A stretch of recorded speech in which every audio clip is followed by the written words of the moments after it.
Stacking core trauma. Di saat traumanya itu turun seperti tusuk sate. Kalau ditelusurin, semuanya dibilangnya dari core emosi yang sama. Ya, jadi kayak ketemunya ini lagi, ini lagi, ini lagi. Dan ketika dirilis dari bawah pun, rasanya itu kayak sama, kayak nggak berubah-ubah. Kenapa? Karena dia numpuk dari satu tusuk sate. Sehingga kalau dirilis, dia akan tetap rasanya kok gini lagi ya. Kayak nggak ada perubahan sama sekali. Nah, ini adalah termasuk trauma yang case-nya lebih sulit untuk diselesaikan karena ketika dirilis seperti tidak ada rasa perubahan yang terjadi dalam diri seseorang. Sehingga seringkali biasanya entah fasilitatornya yang sudah menyerah karena kayaknya kok kliennya ngeyel banget gak selesai-selesai, atau kliennya sendiri yang menyerah. Kayaknya tidak berfungsi nih sesinya kita. Ya, trauma yang muncul dari sumber serupa yang berulang kali terus-menerus di-reinforce. Nah, ini biasanya membutuhkan lebih dari 90 menit untuk menyelesaikannya.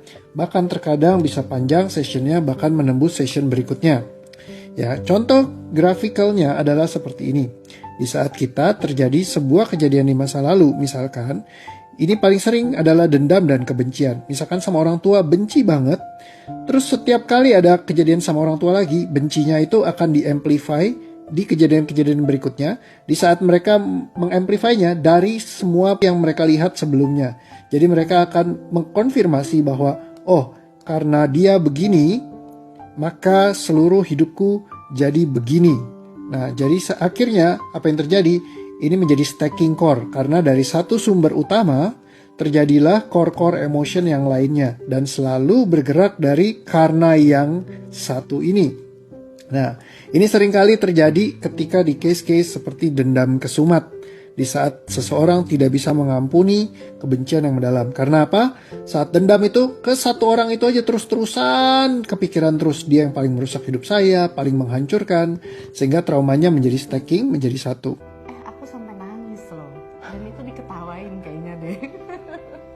Tiba-tiba nangis ya. Terus nangisnya ya nggak berhenti. Nangisnya karena apa?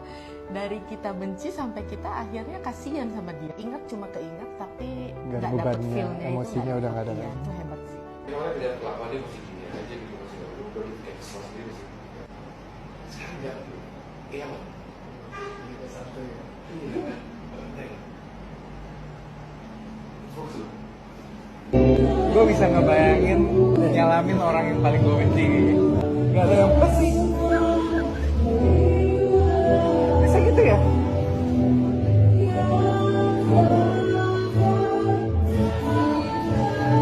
Gak ada emosi. Kok bisa ya? Speechless. Bener speechless.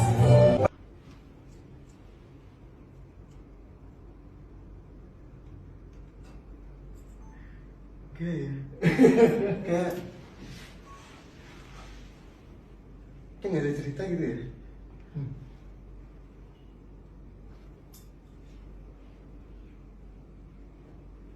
Itu nggak sih kayak semua nggak pengen perhatian apa? Nggak ada apa-apa ya. Oh, gue pikir kayaknya di sini berisik ya. Kayaknya nggak mungkin berhasil, sejujurnya. Begitu juga budak cinta. Saat orang cinta banget kayaknya, banyak sekali peristiwa pengalaman yang indah-indah bersama-sama sehingga menciptakan sebuah trauma kehilangan yang besar di saat terjadi kehilangan atau jadi akhirnya gagal move on. Punya pattern hubungan, punya hubungan tuh nggak pernah berhasil, kan? Bener-bener butuh bantuan. Kalau nggak aku lewat. Anxious banget, anxiety-nya lagi parah banget sampai tiap hari itu aku harus minum obat. Over there I prayed, ya Allah please kasih aku send me help yang aku nggak usah rely on someone else. Menurut aku DOATRTO ini adalah jawaban doa aku ya. Nah, dipermalukan atau dizolimi berulang, ini juga seringkali menciptakan stacking trauma ketika jadi dendam banget karena tidak berdaya untuk membela diri. Justru kita pemain-pemain lama tidak dihargai. Kalau harus memilih ya, sedih atau kecewa. Dua-duanya intensinya tinggi. Iya. Waduh. Gitu aja. Saya terus cuma ya terserah lah gitu. Aku nih biasa-biasa aja. Tadinya sini saya tegang nih. Ya udah enteng. Atau spiritual trauma, misalkan yang bicara soal takdir ataupun karma. Nah, hal ini mungkin saya tidak akan bahas terlalu banyak di sini, ya karena setiap orang punya pemahaman yang berbeda-beda ya keyakinannya. Kayak kemarin-kemarin tuh aku ngerasanya kayak apa ya, ngapain sih gue ini? Sorry ya. Gak beneran kak. Apa? Baru detik ini tadi kamu tanya, aku ngerasa terima kasih banget waktunya gitu. Maksudnya Tuhan kasih tuh banyak kebaikan dalam hidup aku. Ternyata akunya yang blessing. Terima kasih ya, Leo. Insecurity atau comparing dengan orang lain karena kita sering lihat orang di sekeliling dan terus membanding-bandingkan. Suka banget compare diri aku sama cewek-cewek seumuran aku yang lebih sukses. Sekarang aku sadar kalau kekurangan aku itu emang bagian dari diri aku, tapi aku harus lebih fokus ke kelebihan aku gitu. Ya, beban yang sama ini aku bawa tuh juga udah keangkat. Aku ngerasa udah nggak guilty lagi dengan kegagalan aku, dan aku udah siap banget nih untuk memulai something new gitu. Dan yang berikutnya post power syndrome. Nah, ini juga misalkan dulunya sangat sukses, sangat berhasil, sangat keren, semua overjoy yang biasa menciptakan post power syndrome. Ya, yang akhirnya ketika mengalami sebuah kegagalan atau hidup sekarang tidak seperti dulu lagi, sehingga jadi sangat terbeban karenanya. Stres, terus kayak rezeki seret, susah bersyukur, pikirannya julid mulu sama orang itu, ngamuk-ngamuk, nangis terus, sedih. Kalau sekarang mah rezekinya juga jadi cus kayak jalan tol, kayak tadi segini jadi gitu. Juga misalkan merasa hidup tidak berarti, tidak bahagia, tidak sesuai passion, terjebak dalam kehidupan sekarang. Dan sangat pengen hidup aja, sia-sia hidup. Kayak bangun pagi aja kayak ya bangun lagi, gue berharapnya tuh gue nggak bangun gitu. Terus ya aku bersyukur gitu. Okay. Aku tuh semua kalimat harusnya bersyukur bullshit ini yang harus kita buang sih. Ketika kita mengharuskan diri kita untuk bersyukur apa segala macam, itu justru malah jadi beban tersendiri dalam diri kita. Kita coba proses ini aja. Staff DOE yang mau bunuh diri kemarin. ya, aduh, parah banget. Nanti aku terkenal dong. Ntar banyak yang, wih, kok staff di mental health aja bisa kayak gitu ya, katanya. Ya, masih manusia. Kalau disimpan bebannya ya begini. Bukan berarti kamu nggak bisa kena beban mental. Fun fact. Itu namanya fun fact. Itu loh kayak beda banget beneran. Gak tau cuaca di luar tuh, aku jadi cerah kan? Coba lihat di layarnya cerah gak sih? Tadi kok kayaknya. Ya itu pas mendung, cumi.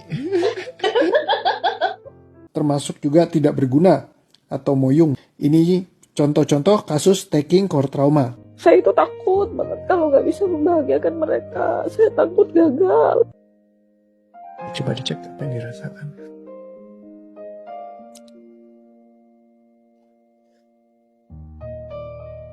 Hilang. Udah gak ada rasa khawatir, rasa takut sama orang tua, lebih ke hormat. Ini butuh prosesnya cukup panjang, jadi bertahanlah. Kita akan ngebahas core trauma yang berikutnya, yaitu multiple stacking core trauma. Nah, ini yang paling rumit ya. Yuk kita bahas sama-sama di video yang berikutnya. Ya, duit yang gue bayar gak sia-sia. Gue udah mikir itu anjing, duit yang gue bayar 1 jam doang. Gue bilang kayak, maksud gue mesti bener-bener, wah, kayak gue bisa dibilang gue berharap banget sama sesi ini gitu, kayak bener-bener berharap banget gitu, karena kayak gila, bener-bener kayak hidup gue tuh udah bener-bener literally gue turun 8 kilo lah, gue nggak bisa main tenis, gue bener-bener tiap hari tidurnya juga bangun siang banget, kerja udah nggak bisa, kayak why this thing is so much consuming me gitu loh. Ya buat kita yang ngerasain ya begitulah. Thank you. Thank you.